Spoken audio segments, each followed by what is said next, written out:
성도 여러분 반갑습니다. 날씨가 점점 더워집니다. 한여름에 가까워 오고 있는데 여름에 이게 날씨가 더워지고 햇빛이 따가우면 곡식이 알곡이 익어간다고 합니다. 우리의 신앙도 하나님이 기뻐하실 만한 아름다운 알곡으로 잘 익어가는 귀한 은혜의 계절이 될 수 있기를 간절히 바랍니다. 오늘 우리가 함께 은혜를 나눌 본문 말씀 마태복음 9장입니다. 마태복음 9장 1절부터 8절까지에 있는 말씀 봉독합니다. 마태복음 9장 1절부터 8절까지 봉독합니다. 예수께서 배에 오르사 건너가 본 동네에 이르시니 침상에 누운 중풍병자를 사람들이 데리고 오거늘 예수께서 그들의 믿음을 보시고 중풍병자에게 이르되 작은 자야 안심하라 내 죄 사함을 받았느니라. 어떤 서기관들이 속으로 이르되 이 사람이 신성을 모독하도다. 예수께서 그 생각을 아시고 이르시되 너희가 어찌하여 마음에 악한 생각을 하느냐. 내 죄 사함을 받았느니라 하는 말과 일어나 걸어가라 하는 말 중에 어느 것이 쉽겠느냐. 그러나 인자가 세상에서 죄를 사하는 권능이 있는 줄을 너희로 알게 하려 하노라 하시고 중풍병자에게 말씀하시되 일어나 내 침상을 가지고 집으로 가라 하시니 그가 일어나 집으로 돌아가거늘 무리가 보고 두려워하며 이런 권능을 사람에게 주신 하나님께 영광을 돌리니라. 아멘.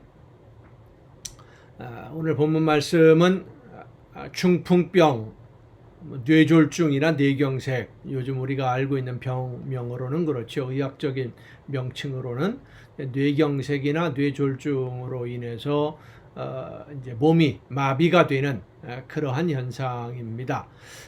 그런 중풍에 걸린 한 병자가 친구들의 도움으로 예수님을 만나게 되고 그래서 죄 사함을 얻고 병도 낫게 되었다라고 하는 놀라운 사건을 기록하고 있습니다. 이 중풍병자는 참으로 좋은 믿음을 가진 친구들, 그러니까 좋은 친구지요.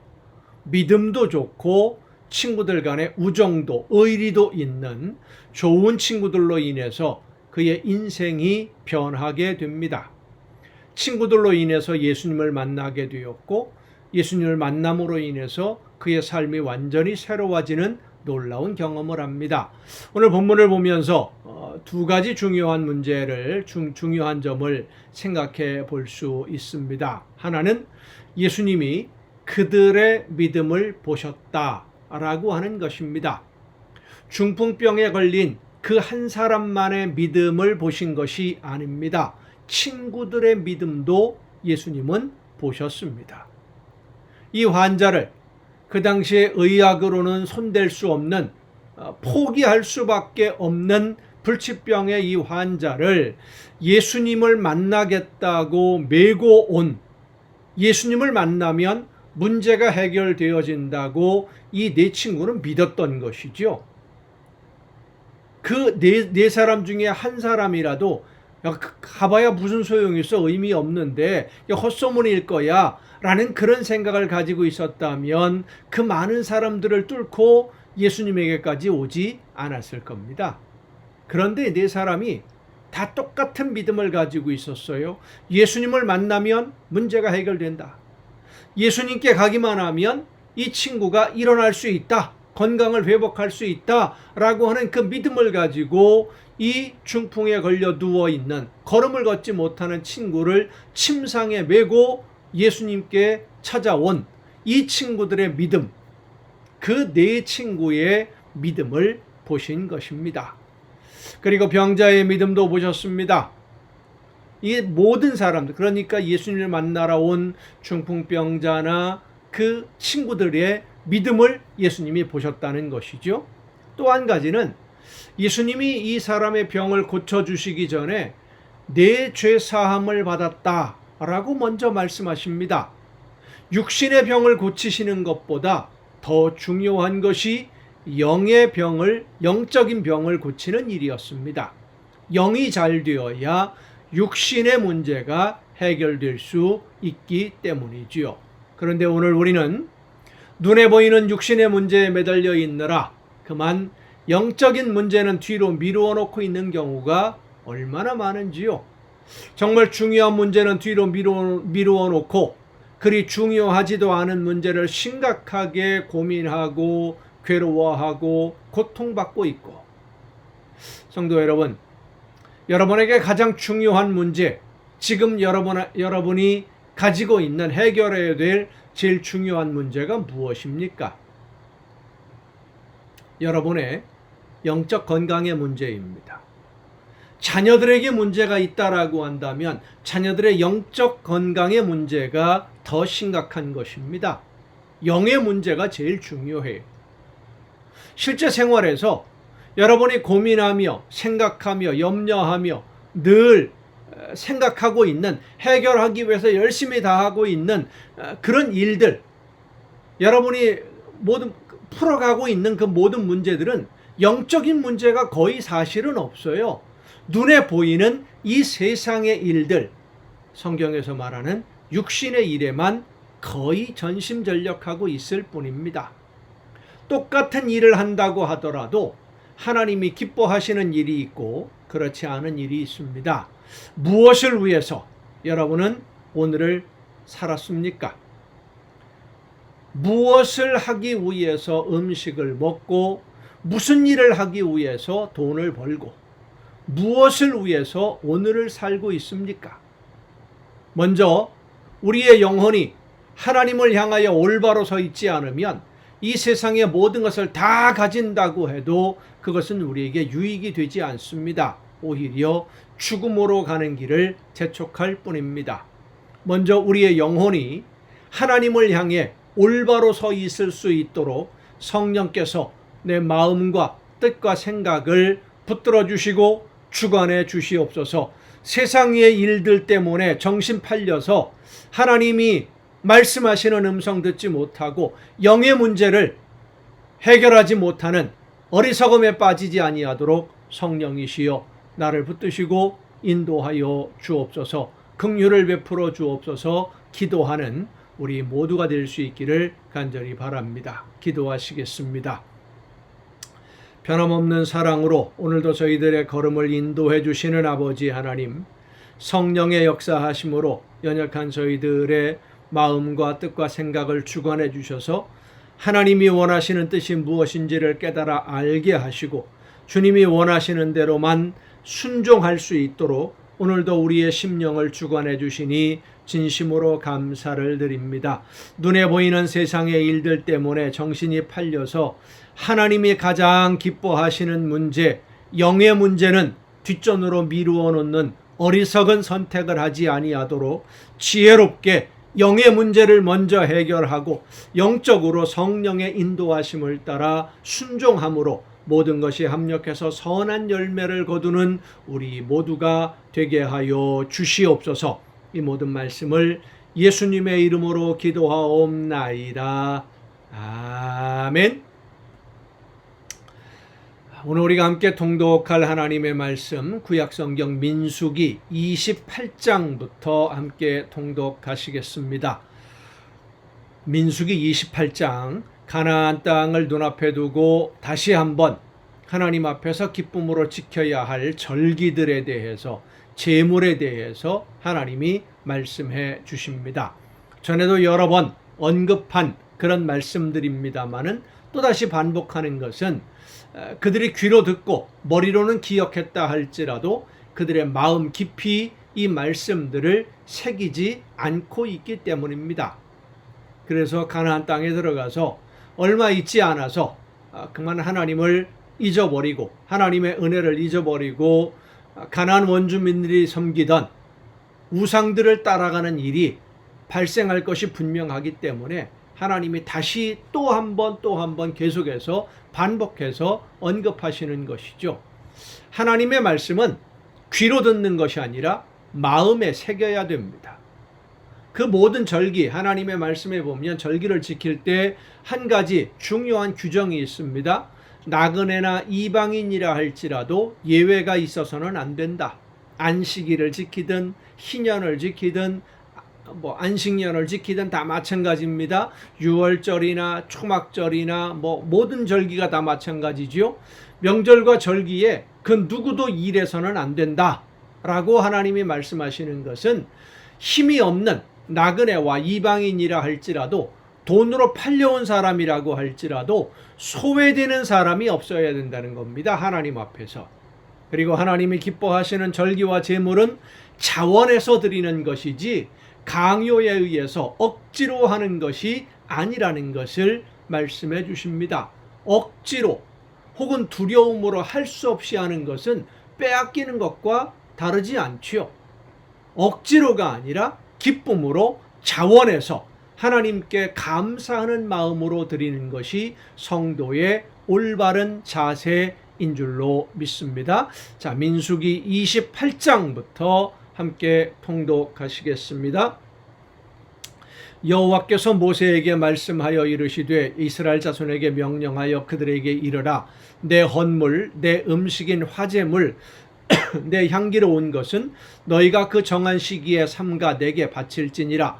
또 그들에게 이르라. 너희가 여호와께 드릴 화제는 이러하니 1년 되고 흠없는 수량을 매일 2마리씩 상번제로 드리되 어린 양 1마리는 아침에 드리고 어린 양 1마리는 해질 때에 드릴 것이요 또 고운 가루 10분의 1 에바에 빻아낸 기름 4분의 1 흰을 섞어서 소제로 드릴 것이니 이는 시내 산에서 정한 상번제로서 여호와께 드리는 향기로운 화제며 또 그 전제는 어린 양 1마리에 4분의 1 흰을 드리되 거룩한 곳에서 여호와께 독주의 전제를 부어 드릴 것이며 해질 때에는 또 2번째 어린 양을 드리되 아침에 드린 소제와 전제와 같이 여호와께 향기로운 화제로 드릴 것이니라. 안식일에는 1년 되고 흠없는 수량 2마리와 고운 가루 10분의 2의 기름 섞은 소제와 그 전제를 드릴 것이니 이는 상번제와 그 전제 외에 매 안식일의 번제니라. 초하루에는 수송아지 2마리와 수량 1마리와 1년 되고 흠없는 수량 7마리로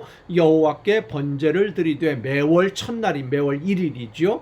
그러니까 매일 드리는 제물이 있고 안식일이 되면 드리는 제물이 있고 매월 1일에 드리는 제물이 또 있어요. 흔히 말하는 월삭이라고 보통 표현을 합니다. 월삭 예배, 월삭 제물 이렇게 얘기하죠.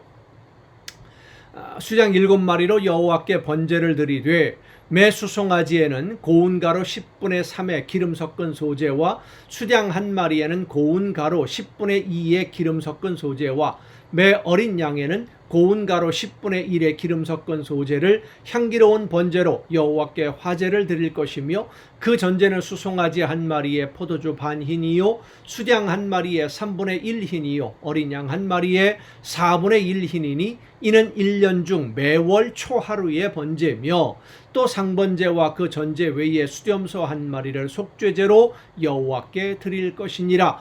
첫째 달 14째 날은 여호와를 위하여 지킬 유월절이며 유월절 어떤 날인지 아시죠? 이스라엘 백성들이 애굽에서 나온 날입니다. 유월 장자를 죽일 때 넘어가셨다. 그래서 유월입니다.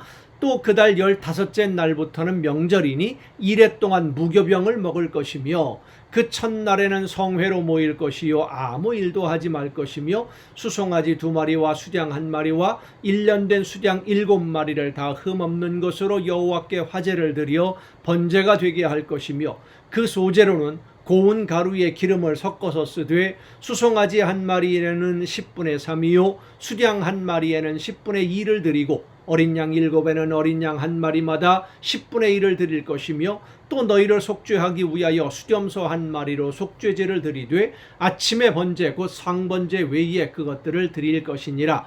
너희는 이 순서대로 이래 동안 매일 여호와께 향기로운 화제의 음식을 드리되 상번제와 그 전제 외에 드릴 것이며 7째 날에는 성회로 모일 것이요 아무 일도 하지 말 것이니라. 77절 처음 익은 열매를 드리는 날에 너희가 여호와께 새 소제를 드릴 때에도 성회로 모일 것이요 아무 일도 하지 말 것이며 수송아지 2마리와 수량 1마리와 1년 된 수량 7마리로 여호와께 향기로운 번제를 드릴 것이며 그 소재로는 고운 가루에 기름을 섞어서 쓰되 수송아지 한 마리마다 10분의 3이요 수량 한 마리에는 10분의 2요 어린 양 7마리에는 어린 양 한 마리마다 10분의 1을 드릴 것이며 또 너희를 속죄하기 위하여 수렴서 한 마리를 드리되 너희는 다 흠없는 것으로 상번제와 그 소제와 전제 외에 그것들을 드릴 것이니라. 흠없는 것으로, 쉽게 말해서 이렇게 표현하면 됩니다. 너희들이 가지고 있는 가축 중에 제일 좋은 것으로 하나님께 드려라. 가장 소중한 것, 제일 좋은 것을 먼저 하나님에게 드리라는 겁니다. 29장입니다. 일곱째 달에 이르러는 그달 초하루에 성회로 모이고 대속죄일입니다. 아무 노동도 하지 말라. 이는 너희가 나팔을 불 날이라. 너희는 수송아지 한 마리와 수량 한 마리와 1년 되고 흠없는 수량 7마리를 여호와께 향기로운 번제로 드릴 것이며 그 소재로는 고운 가루에 기름을 섞어서 쓰되 수송아지에는 10분의 3이요 수량에는 10분의 2요 어린 양 7마리에는 어린 양 한 마리마다 10분의 1을 드릴 것이며 또 너희를 속죄하기 위하여 수렴소 한 마리로 속죄제를 드리되 그달의 번제와 그 소제와 상번제와 그 소제와 그 전제 외에 그 규례를 따라 향기로운 냄새로 화제를 여호와께 드릴 것이니라. 일곱째 달 열흘날에는 너희가 성회로 모일 것이요 너희의 심령을 괴롭게 하며 아무 일도 하지 말 것이니라. 대속죄, 그러니까 온 백성들의 알지도 못하고 범한 모든 지난 1년 동안의 죄를 하나님 앞에 용서를 구하는 속죄의 제물, 대속죄일입니다. 너희는 수송아지 한 마리와 수량 한 마리와 1년 된 수량 7마리를 다 흠없는 것으로 여호와께 향기로운 번제를 드릴 것이며 그 소재로는 고운 가루에 기름을 섞어서 쓰되 수송아지 한 마리에는 10분의 3이요 수량 한 마리에는 10분의 2요 어린 양 7마리에는 어린 양 한 마리마다 10분의 1을 드릴 것이며 속죄제와 상번제와 그 소제와 그 전제 외에 수렴소 한 마리를 속죄제로 드릴 것이니라. 일곱째 달 15째 날에는, 그러니까 이 대속죄일이 끝나는 날입니다. 너희가 성회로 모일 것이요 아무 일도 하지 말 것이며 이래 동안 여호와 앞에 절기를 지킬 것이라. 너희 번제로 여호와께 향기로운 화제를 드리되 수송아지 13마리와 수량 2마리와 1년 된 수량 14마리를 다 흠없는 것으로 드릴 것이며 그 소재로는 고운 가루에 기름을 넣어서 수송아지 13마리에는 각기 10분의 3이요 수량 2마리에는 각기 10분의 2요 어린 양 14마리에는 각기 10분의 1을 드릴 것이며 상번제와 그 소제와 그 전제 외에 수렴소 한 마리를 속죄제로 드릴 것이니라. 둘째 날에는 수송아지 12마리와 수량 2마리와 1년 되고 흠없는 수량 14마리를 드릴 것이며 그 소제와 전제는 수송아지와 수량과 어린 양의 수요를 따라서 규례대로 할 것이며 상번제와 그 소제와 그 전제 외에 수렴소 한 마리를 속죄제로 드릴 것이니라. 셋째 날에는, 그러니까 장막절을 지내는 세 번째 날입니다. 대속죄일이 지나고 나서 그 다음 날부터 이제 이 장막절이 시작이 됩니다.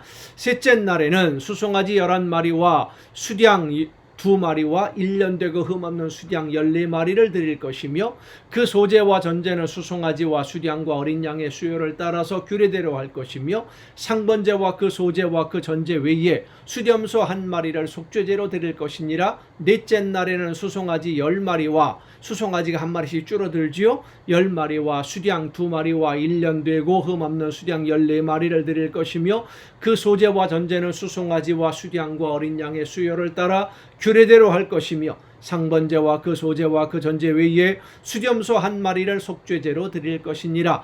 다섯째 날에는 수송아지 9마리와 수량 2마리와 1년 되고 흠없는 수량 14마리를 드릴 것이며 그 소제와 전제는 수송아지와 수량과 어린 양의 수요를 따라서 규례대로 할 것이며 상번제와 그 소제와 그 전제 외에 수렴소 한 마리를 속죄제로 드릴 것이니라. 여섯째 날에는 수송아지 8마리와 수량 2마리와 1년 되고 흠없는 수량 14마리를 드릴 것이며 그 소제와 전제는 수송아지와 수량과 어린 양의 수요를 따라서 규례대로 할 것이며 상번제와 그 소제와 그 전제 외에 수렴소 한 마리를 속죄제로 드릴 것이니라. 일곱째 날에는 수송아지 7마리와 수량 2마리와 1년 되고 흠없는 수량 14마리를 드릴 것이며 그 소제와 전제는 수송아지와 수량과 어린 양의 수요를 따라 그 규례대로 할 것이며 상번제와 그 소제와 그 전제 외에 수렴소 한 마리를 속죄제로 드릴 것이니라. 여덟째 날에는 장엄한 대회로 모일 것이요 아무 일도 하지 말 것이며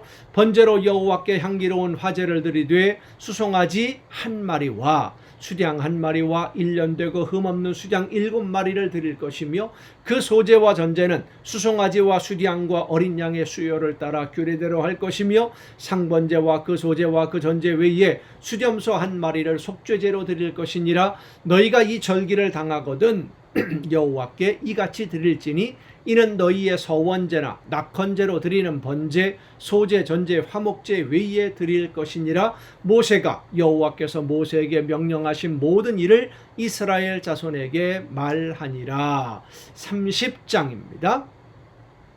모세가 이스라엘 자손 지파의 수령들에게 말하여 이르되 여호와의 명령이 이러하니라. 사람이 여호와께 서원하였거나 결심하고 서약하였으면 깨뜨리지 말고 그가 입으로 말한 대로 다 이행할 것이니라. 하나님 앞에 약속했으면 하나도 어기지 말고 어떤 경우에라도 어떤 상황이라도 어떤 일이 있더라도 무조건 다 지켜라 라고 하는 것입니다. 또 여자가 만일 어려서 그 아버지 집에 있을 때에 여호와께 서원한 일이나 스스로 결심하려고 한 일이 있다고 하자 그의 아버지가 그의 서원이나 그가 결심한 서약을 듣고도 그에게 아무 말이 없으면 그의 모든 서원을 행할 것이요 그가 결심한 서약을 지킬 것이니라. 그러나 그의 아버지가 그것을 듣는 날에 허락하지 아니하면 그의 서원과 결심한 서약을 이루지 못할 것이니 그의 아버지가 허락하지 아니하였은즉 여호와께서 사하시리라. 이 아버지가 결정할 수 있는 다시 결정할 수 있는 권한, 이게 가부장적인 사회 전통 때문에 이런 그 규례들이 만들어진 것이 아닌가 생각해 볼 수 있습니다. 가부장적인 사회, 남자들이 서원하면 무조건 지켜야 되지만 여성들은 남자의 의견을 물어서 동의하면 이제 서원을 지키라라는 그런 뜻이죠. 그래서 결혼하기 전에는 아버지의 동의를 받아야 되고 결혼한 여성은 남편에게 동의를 받는 거지요. 또 혹시 남편을 맞을 때의 서원이나 결심한 서약을 경솔하게 그의 입술로 말하였으면 그의 남편이 그것을 듣고 그 듣는 날에 그에게 아무 말이 없으면 그 서원을 이행할 것이요 그가 결심한 서약을 지킬 것이니라. 그러나 그의 남편이 그것을 듣는 날에 허락하지 아니하면 그날입니다. 말을 듣는 하루가 지나가면 안 되는 거예요. 이미 지나가면 끝난 거예요. 서약을 지켜야 되는 것이죠. 그 서원과 결심하려고 경솔하게 입술로 말한 서약은 무효가 될 것이니 남편이 허락하지 않으면 여호와께서 그 여자를 사하시리라. 과부나 이혼당한 여자의 서원이나 그가 결심한 모든 서약은 지킬 것이니라. 허락받을 사람이 없기 때문에, 협의할 사람이 없기 때문에 무조건 지켜야 된다는 겁니다.